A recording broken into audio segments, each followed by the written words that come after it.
Live from Lothal.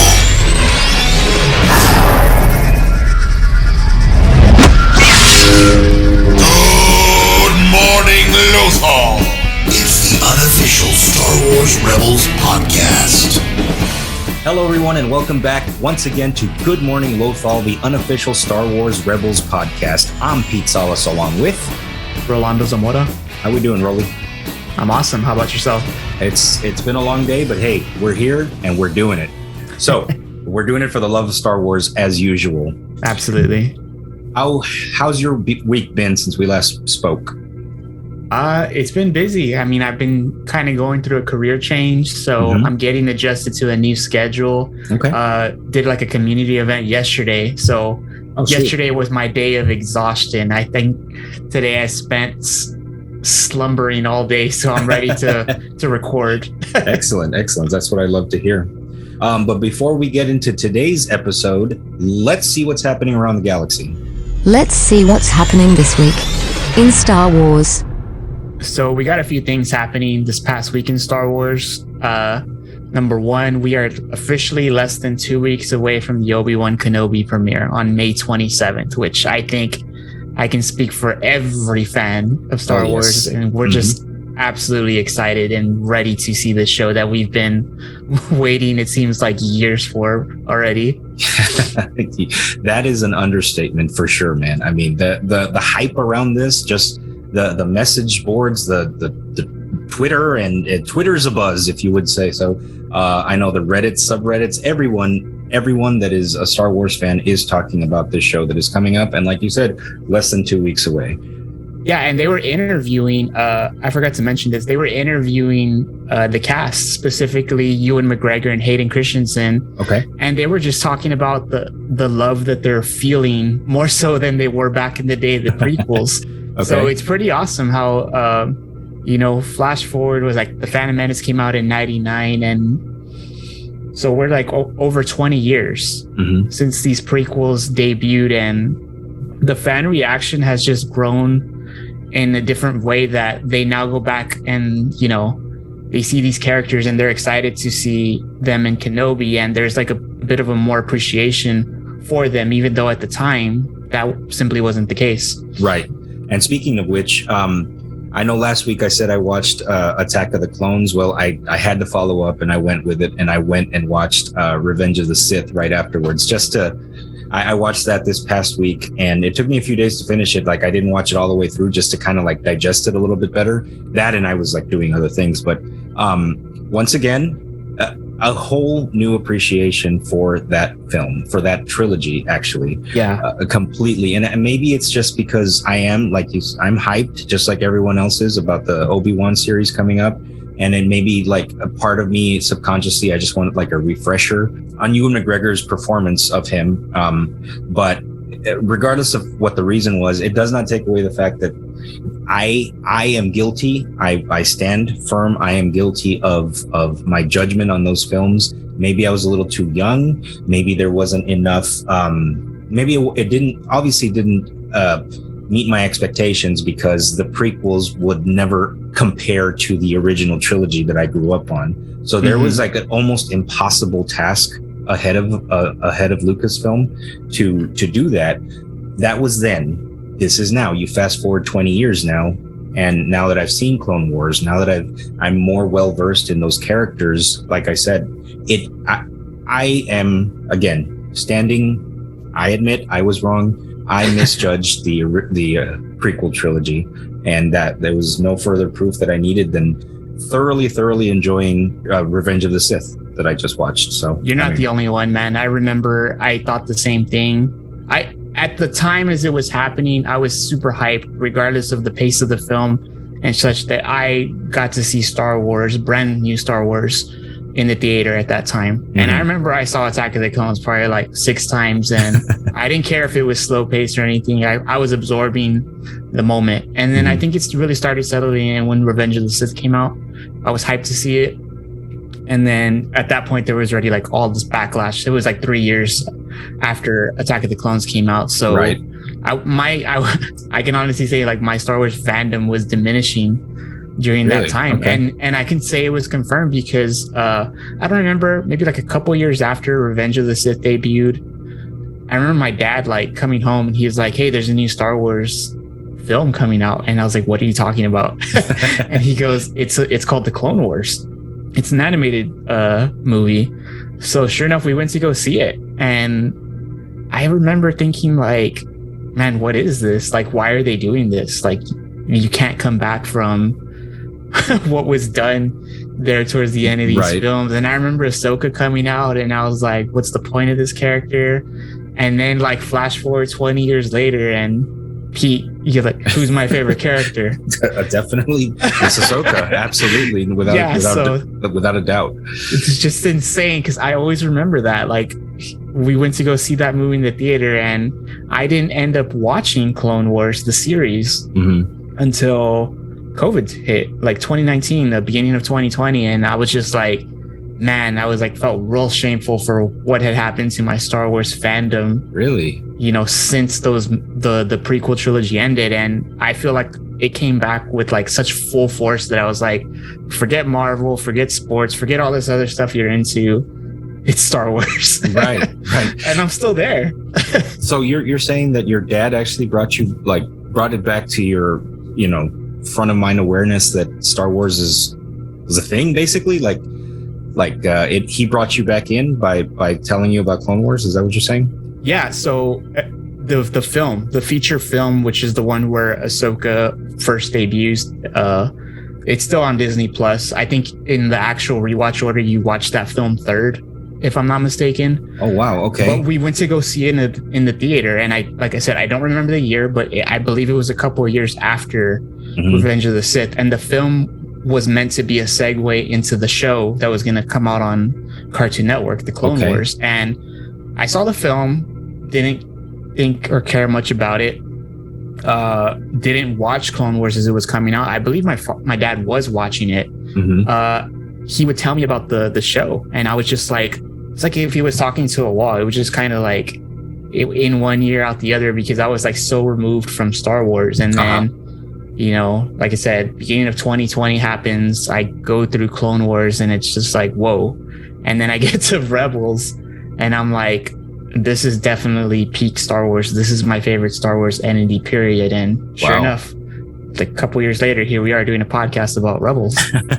Now, this isn't the 2D animation one, right? Like give me, I know I've asked you this before. I've come to you with everything before, but like what that 2D animation Clone Wars, it was like a direct to video kind of thing, or what was the deal with that? It was on Cartoon Network also, and that came out before the Clone Wars, you know, George Lucas animated series that we're always referring to. That one, this I believe that one was created by the creators of Samurai Jack.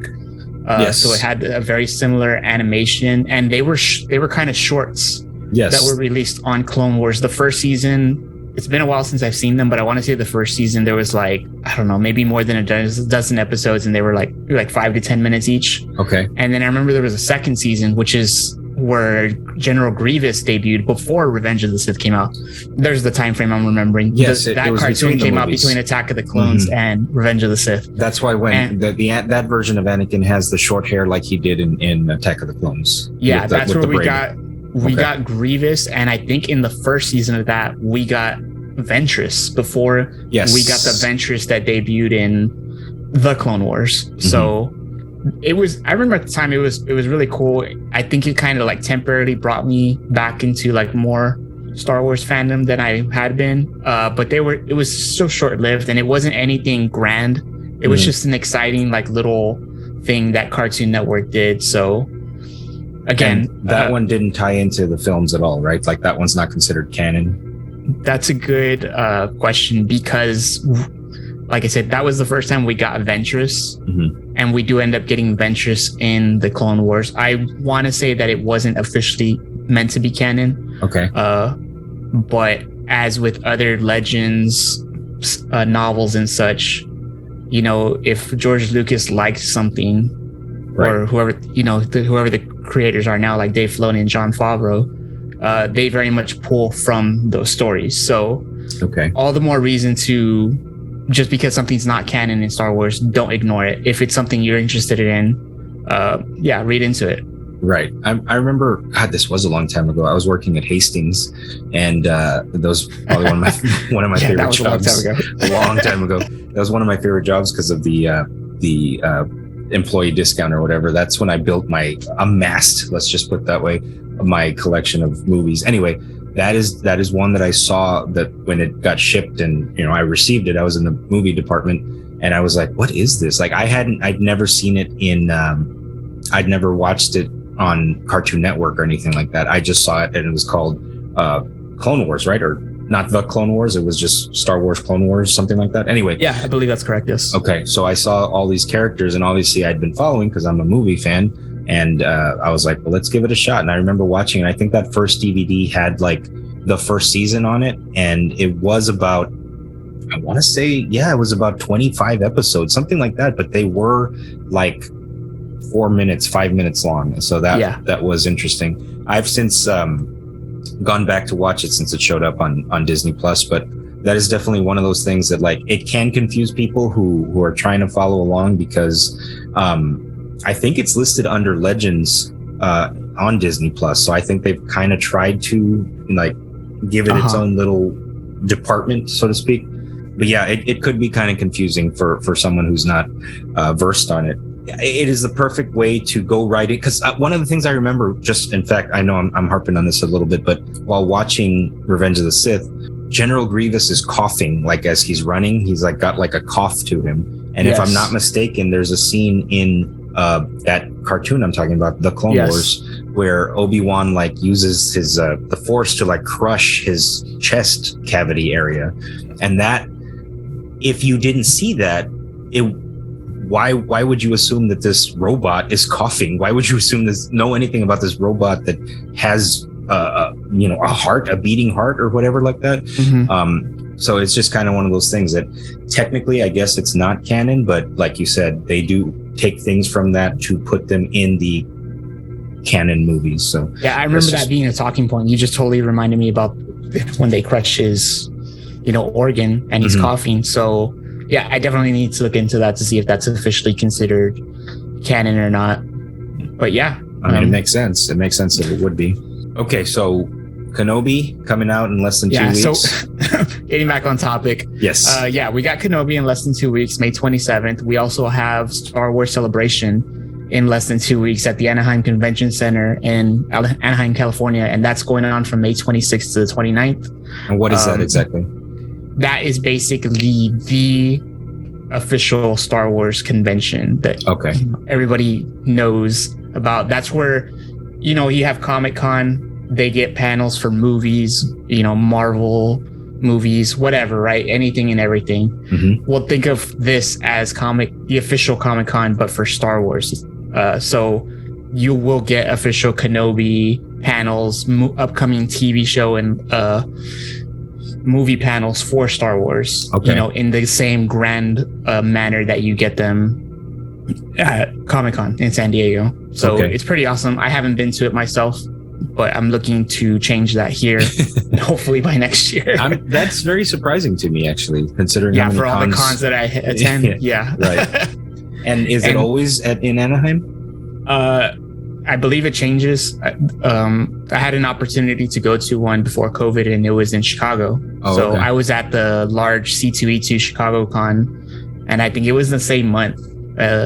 Celebration was going to happen like that same month, like a few weeks later, and I didn't end up going to it. But that con was huge. I got an idea of just how big Star Wars Celebration likely is, and I thought, I'm part of all these groups and such, and including the celebration groups, and this con is one where you buy tickets for months in advance. You don't know who's going to be there. You don't know what they're going to show, but you just buy it and you hope that it's something that you want to see. Otherwise, you're going to miss out. But this year, like the timeline is perfect. And I think that has something to do with it, because there's a whole day before they drop the first episode of Kenobi. And then there's 2 days after it. So like, just to keep hyping up more things, I'm sure something's going to happen they're live to connect to whatever cliffhanger they leave us with. Yeah, I believe the same thing too. Just to move along here, we also had a new book debut this past week. It's called Star Wars Brotherhood. It's by Mike Chen, and this is an adventure for Anakin and Obi-Wan set just after the events of Attack of the Clones. So I haven't gotten myself into it. I'm actually really behind on my reading, Okay. but I hope that's one that I can get to soon. And not last but not least, George Lucas celebrated a birthday on May the 14th. He is 78 years old. 78. Oh my God, man. Yes. Wow. The grandfather of this whole thing. The reason we're here today. That's crazy. Exactly. Yep. This podcast doesn't exist without George Lucas. Absolutely not. So happy birthday, Mr. Lucas. Very much appreciate everything you've done for us. So before we get to today's episode, which is episode 7, it's called Out of Darkness. One of the things I wanted to ask you, because it was just asked of me earlier in the week, is what was my favorite movie moment from the Star Wars movies? So I'm posing that question to you just before we get to it. What was your favorite movie moment? So I think I have a cool one, actually. And it comes from a movie that is not very well received in the general Star Wars fandom. One of my favorite Star Wars movies to rewatch is The Last Jedi. Okay. It's taken me a while to be confident to say that. Right. Because it's just like, that's one of those things where I feel like, oh, you can't say that without having an argument with somebody, right? Yeah, I feel like I might have to bleep what you just said right now. I'm just kidding. So one of my favorite moments from that movie is when Luke's very much realizing his failure of Ben Solo. Rey's confronted him already, and he's gonna go burn the sacred Jedi text, and Yoda stops him, but proceeds to burn the books themselves. Right. So one of my favorite moments in Star Wars is the conversation that Yoda has with Luke at that point. Mm-hmm. And he basically tells him, look, like, I know you failed Ben Solo, but we're not going to fail Rey. And if you haven't learned anything by this point, you haven't listened to the words I've been telling you. Like, yes, teach them all these things, but let them fail. And he says something to the extent of, failure the greatest teacher is. And it kind of just like strikes Luke, like he never saw it that way. Right. And he proceeds to sit next to him and tells him, we are what they grow beyond. That is the true burden. That is the true burden of all masters.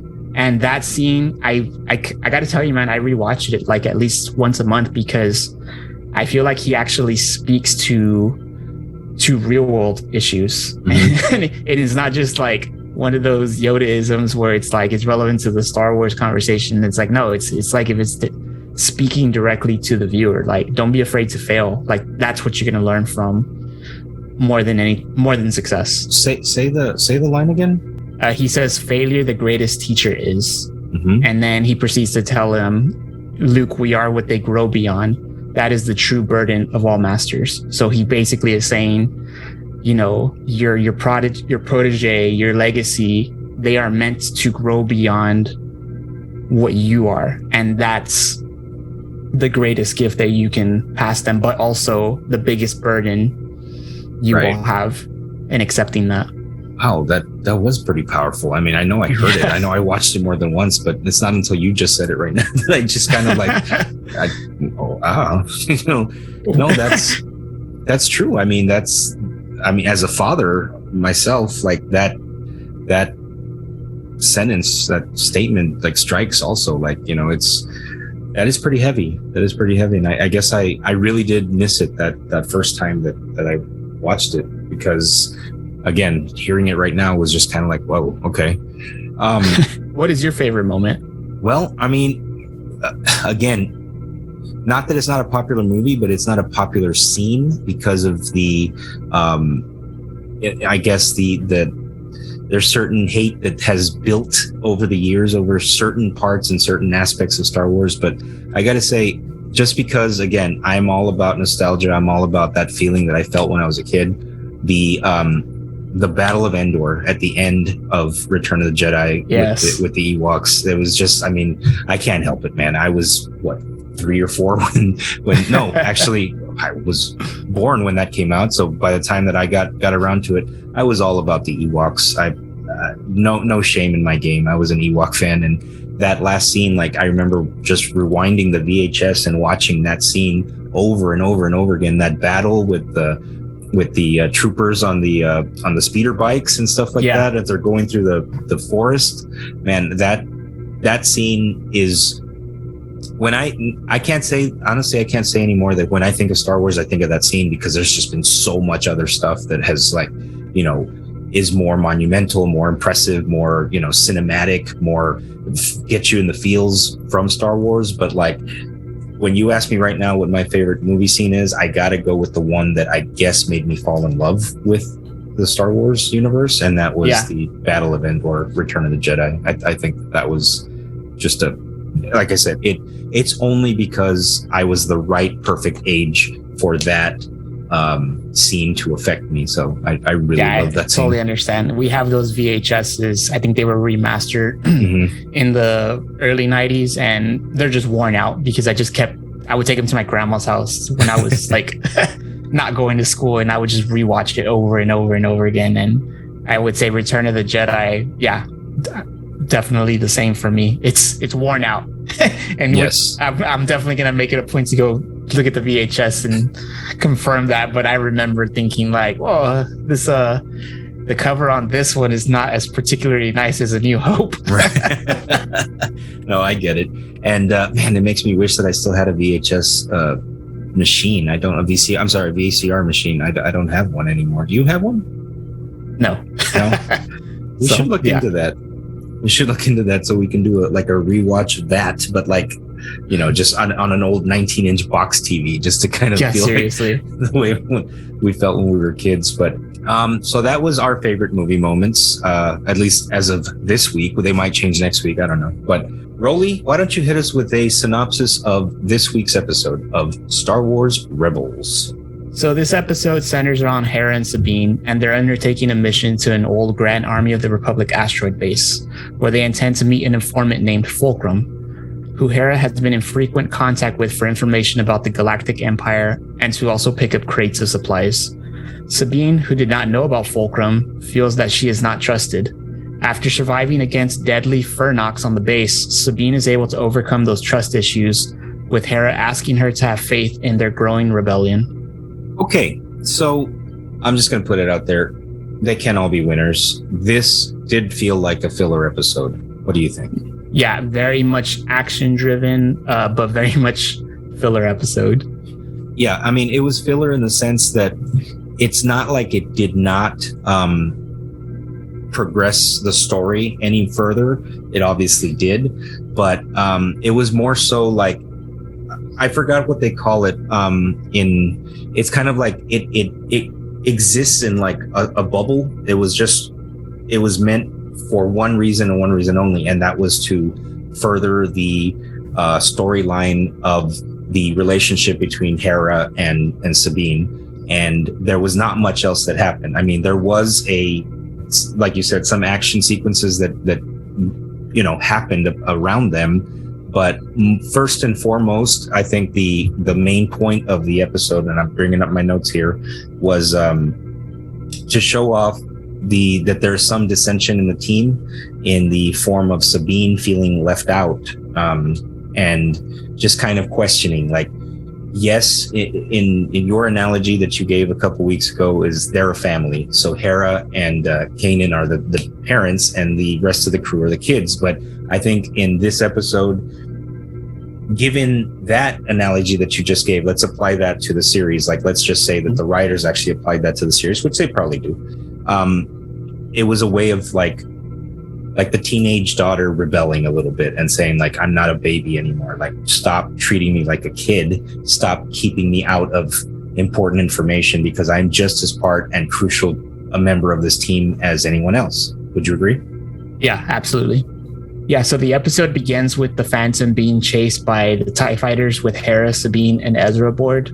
And basically, Hera's trying to outmaneuver them. You get a glimpse of just how great of a flyer, or starship flyer, whatever Hera is. Mm-hmm. She's outmaneuvering like 3 or 4 TIEs. Very impressive.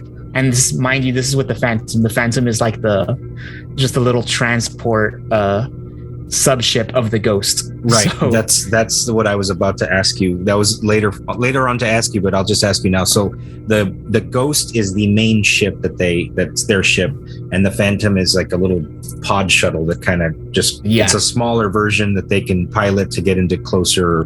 More, is it more stealthier? Does it have more stealth mode on it or something like that, where it can get into tighter spaces? I think it's just meant to be a little bit more less suspicious, so to say. Okay. Like it just kind of mimics like a small transport ship as opposed to not a starfighter, but the Ghost clearly has cannons and all this. It's equipped for battle. So I want to say the Phantom's used just to kind of so that they can fly under the radar.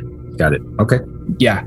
So in the midst of all that, Sabine questions Hera, and she's like, I don't understand why we keep getting put into these dangerous situations. Like, who is this Fulcrum, and what is this intel that they're providing if they're putting us into these, dangerous spots where we're almost getting killed every single time? So Hera kind of gives her an indication like, I can't tell you anything. You basically just got to trust us. And with that, Sabine starts questioning like her role in all this. Right. And yeah, she even mentions that she gives a little bit of her background, and she makes a comment that the Imperial Academy didn't allow her to ask questions either. And this is starting to feel a lot like that. Right.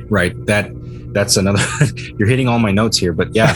So Sabine was an Imperial, like a cadet, I guess. So she was in the Academy. Yeah. Okay. Yeah, she talks about it a little bit later in the episode. That's one of the things I do like about this episode is that Sabine is meant to be, she comes up on screen and she's a Mandalorian, and she's a badass looking one in my opinion. She's got she puts her own paint job on the armor, but she's got like a very like mysterious persona. We don't know a lot about her at this point the way we do with the other characters. Right. And there's reason for that. She doesn't mention a lot, and part of it is because she came up through the Imperial ranks, and she has a great story that Rebels gets into later that everybody's gonna appreciate once we start analyzing those episodes. Right. But it's all tied to the fact that she was an Imperial cadet in the Academy. Yeah, obviously it comes up later, so we don't want to give away too much of her background, but I did find that interesting, and that is one of those things that I missed the first time I watched it, which was her mentioning that. I completely it came out of left field when I heard her say it. I'm like, whoa, wait a minute, she was in the Imperial Academy. I guess it, again, I've only watched this series once before, so that's why we're doing this again, but I thought that was a cool little nugget of information, just a little seed to like tease you of like, well, is she going to turn on them? Is there something more to this? There's some, it adds a little bit of element of mystery to it. Anyway, go on. So during that time that they're getting away from the TIE fighters, the Phantom's going back towards the Ghost, but there's like a clear leak, you see, like it's leaking fluid into space. So when they get back to the Ghost and they dock, Hera specifically puts Chopper, Ezra, and Zeb to begin repairs on the Phantom. So they start, and of course, like every episode, Chopper's part of some hijinks. Zeb's pulling a prank on Ezra. Chopper's part of it. So Ezra gets upset. They start chasing around each other exactly the same way children start chasing each other in a house. Another sibling fight breaks out. Yes.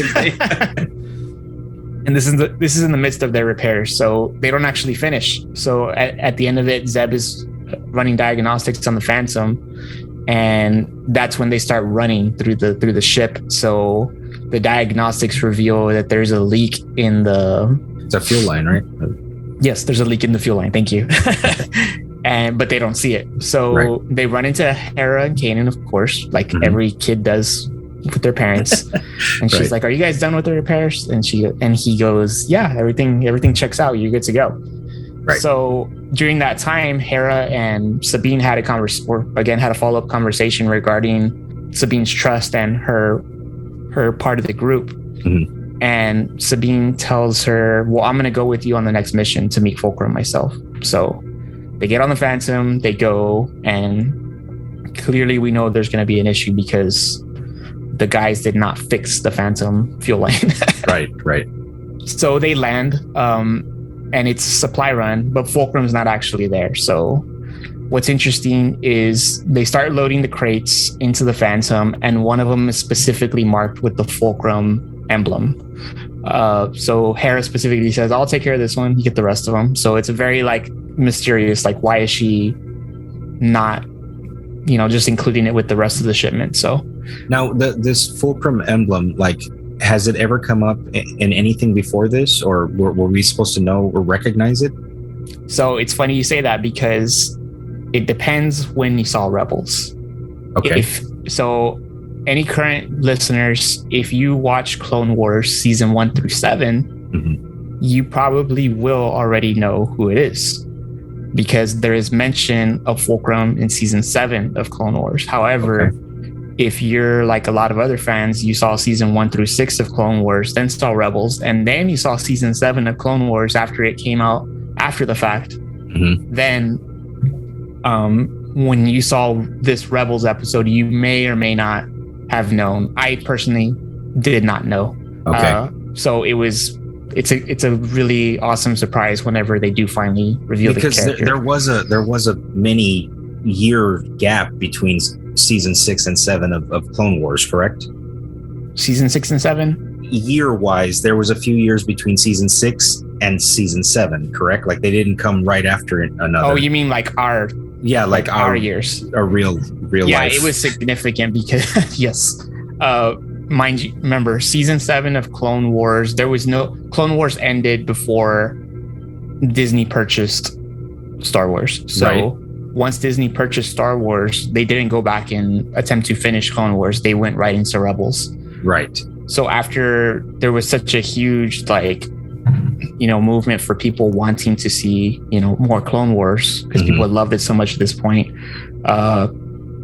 Disney decided to make the official season 7 ending for the Clone Wars, and the last arc was meant to tie in directly to Revenge of the Sith, to tell you like this was the end of Clone Wars. Right. Okay. Yeah. So technically, I guess my question is in our life timeline, you're saying that Fulcrum comes up in season 7 of Clone Wars, correct? Yes. But that technically, in Star Wars timeline, it happens before Rebels. However, in our real life timeline, we don't see the mention of Fulcrum until after Rebels has ended, correct? So we don't see the mention of Fulcrum till season 1 of Rebels. Season 1 of Rebels, which is this is the first mention of Fulcrum. Yeah. Right. But again, if you're watching all these animated series after the fact, Fulcrum is mentioned in season 7 of Clone Wars. Therefore, when you get to it being mentioned here in season 1 of Rebels, you already know who Fulcrum is. But to your point, your original point, you would not have known about it in season 7 of Clone Wars, because in our timeline, it didn't happen till after Rebels was over. Correct. Okay. It gets a little confusing, but yeah, I see your point. So in other words, you made it a point to say like one of the boxes that they're moving has the Fulcrum logo on it, but to somebody watching this back when this first originally aired, they wouldn't have had any idea what that the chances meant of them knowing who that was is probably not very high. Okay. All right. Sorry to just harp on that for a second. A lot of good questions. I mean, we're talking about continuity, which is a big deal to a lot of people. So anytime new material is written, in this Skywalker time frame, the viewing order really does change. Like I had a friend who didn't watch any of this, and I told her, hey, watch Clone Wars and watch Rebels, but Bad Batch had already come out. Okay. So she's like, oh, I'm actually going to watch Bad Batch before Rebels and Clone Wars. And I was like, that's a good point. Because when I watched it, Bad Batch didn't exist. So you should do that. Yeah, no kidding. In fact, I was just looking at Disney, and they have is it the chronological order? Or does that mean the order that it came out? God. I haven't gone back to rewatch Clone Wars on Disney, but I don't believe they're in chronological order. I think they're just in the original release order. Okay, because I was just there right now. So you go under the Disney Plus, the Star Wars tab, right? And it says the Star Wars in timeline order is what it's actually called. You're talking about like it combines the movies and the series together, right? So I thought that was pretty cool. So basically it's Phantom Menace, Attack of the Clones, the Clone Wars entire series, Revenge of the Sith, then Bad Batch comes right after Revenge of the Sith. So I think that's where I got a little bit confused watching Bad Batch. I didn't realize that it happened before Rebels, because then you go into Solo, and then it's Rebels, and then Rogue One, A New Hope, and for the rest of the series. So yes, Bad Batch happens before Rebels takes place, and that threw me off when I first watched it. And then this past weekend when I was looking at Disney Plus and that timeline order, I was even more confused. So it is kind of confusing, but just to touch on Bad Batch real quick before we move on. I talked about my friend watching Bad Batch before Rebels. I thought that was actually pretty cool, because I immediately thought, oh, she's going to get introduced to Hera and Chopper before she sees them in Rebels. When we saw Bad Batch ourselves, we had already seen Rebels, so they showed Hera and Chopper at a younger age. But I think it would actually have been cooler if I got them in Bad Batch, watching that first, and then I watched Rebels, and sure enough, there they are. Right. No, that's true. In fact, just to segue real briefly off of Star Wars, I just had this conversation with my father regarding Better Call Saul. He asked me, should I watch Better Call Saul before I watch Breaking Bad? Because, technically it is a prequel, so it should flow right in. And me and my sister, he asked me in front of my sister, and we both just kind of looked at each other and are you crazy? No, it is. Yes, technically it's a prequel. Yes, the storyline takes place before Breaking Bad, but you will appreciate it so much more if you watch Breaking Bad first, the way you're supposed to have, and then go back to it. So it's the same kind of concept of, they do it for a reason, and it's to have those oh wow moments, those shocking kind of hey, that's cool, connecting the dots kind of a thing. So it's just, anyway, moving on.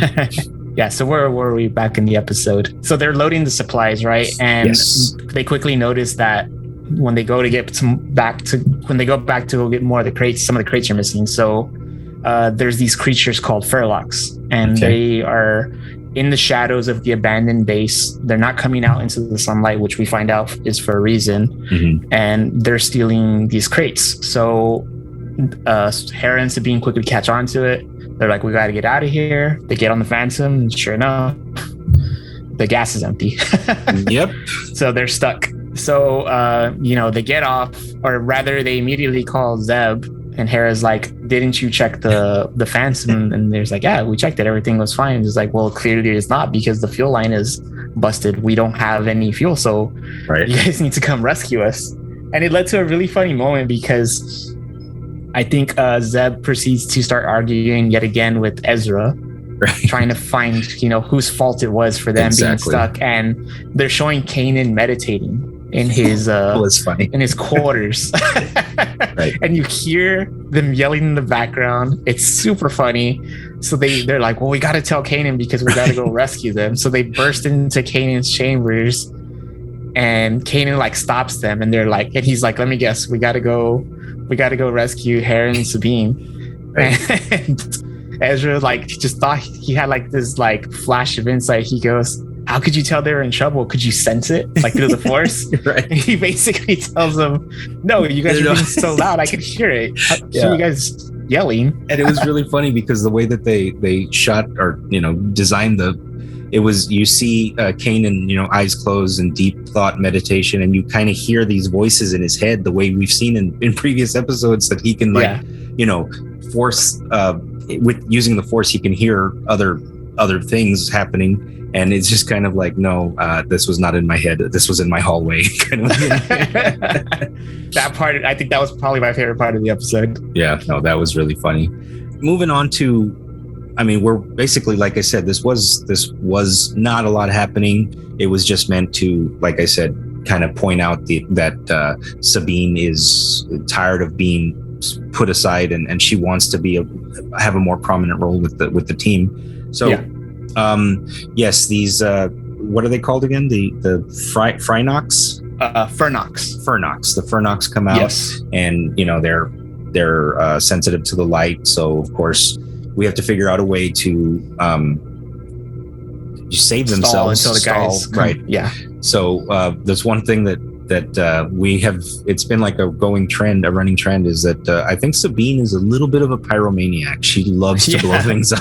I'm glad you mentioned that, because a lot of episodes when we've been done, I was like, man, I really wish we had mentioned Sabine likes to blow stuff up, because it's from like the very first episode on that she's constantly doing this. Right. So yeah, as they're waiting to come get rescued by the ghosts, the planet's kind of surrounded by asteroids, like an asteroid belt. Mm-hmm. So every so often these asteroids, they cross the sun, and when they block out the sun, it allows the Furlocks to come out and attack Hera and Sabine. Mm-hmm. So there's like a particularly large asteroid that Sabine sees, is like, hey, once that asteroid passes the sun, we're screwed for like, I don't know how long. We need to figure this out now. So she notices there's a bunch of containers, and they're basically explosive starship fuel, and they're just kind of lined outside this abandoned base all over the place. So her being the pyromaniac that she is, she's like, oh, I have a plan. Like, let's line up these tanks strategically, so that way we don't have to like shoot off each Furlock individually. We can just shoot the tanks and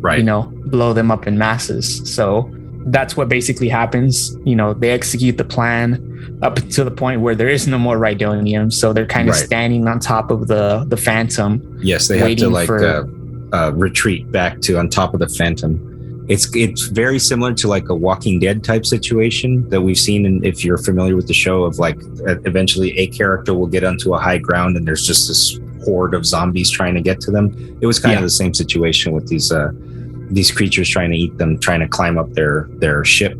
But then, as usual, just in time. So the cavalry arrives, and of course, as we mentioned before, Ezra jumps in head first, because in his point of view, he's like, oh, that's my girl, I'm gonna rescue her. I'm just gonna jump right in, no thought into it. So he jumps out.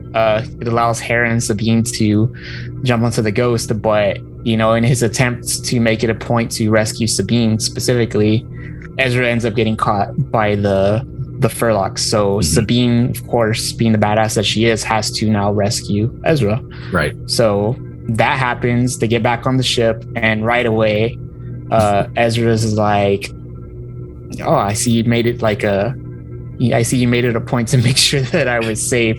Right. And she tells him something along the lines of like, "Don't look too much into it." But any and every opportunity Ezra can have to flirt with Sabine, it's pretty funny. So as we wind down the episode, how does it end? So the episode ends with Sabine and Hera having a closing conversation about the trust issues that were discussed during this entire episode.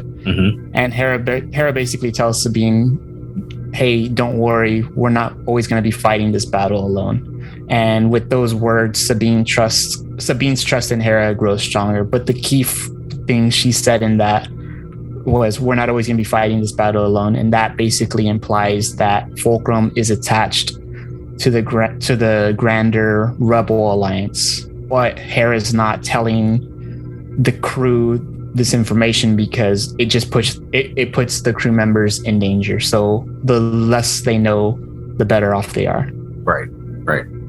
So, I mean, that brings a close to this episode of Rebels, which was called Out of Darkness. But as we said at the top, a little bit of a filler episode, but that's okay. They can't all be winners. But still, nonetheless, a fun episode, a fun way to spend 22 minutes, I guess. Let's put it that way. That brings us to the end of also our episode of Good Morning Lothal. Want to remind you guys, please like, share, and subscribe. I know that you guys are doing. Our numbers are growing, which I very much appreciate. We're getting more fan interaction too, and I'm compiling those. I didn't want to do it like every time we get some sort of a message or a text or an email or something like that. I'm going to put them together for a future episode and kind of highlight some of the people who took time out of their day to share some words of encouragement or some words of appreciation or whatever, because we appreciate you too. I think I speak for Rolly when I say that.